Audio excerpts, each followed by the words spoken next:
میرا نام عبدالاکبر خان ہے. عبدالواحد صاحب کی بچہ ہوں.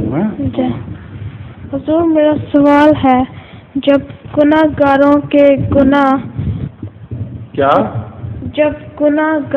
کے گناہ ختم ہو جائیں گے تو پھر وہ جنت میں جب چلے جائیں گے تو پھر دوزخ ختم ہو جائے گی. رسول اللہ صلی اللہ علیہ وسلم نے یہی فرمایا ہوا ہے.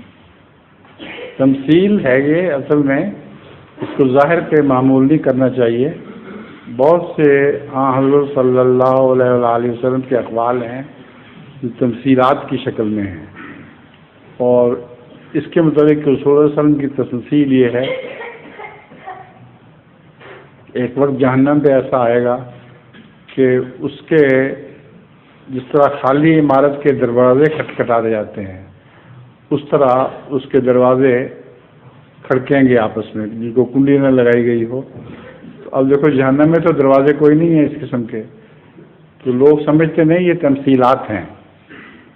تو سمجھانے کے لیے لوگوں کو بہرحال آپ نے فرمایا کہ پھر جہنم کے دروازے کھڑ کریں گے اور کوئی ان کو بند کرنے والا نہیں ہوگا.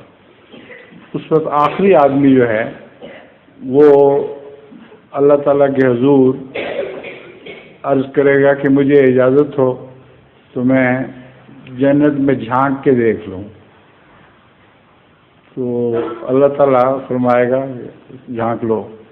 تو جنت کی ہوا اس کو اندر سے آئے گی تو بہت خوش ہوگا اور کہے گا ذرا سے اجازت ہو تو میں اندر ایک قدم رکھ لوں.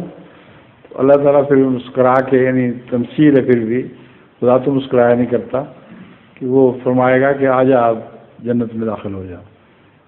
تو جہنم میں ابدی نہیں ہے، جنت ابدی ہے. ٹھیک ہے.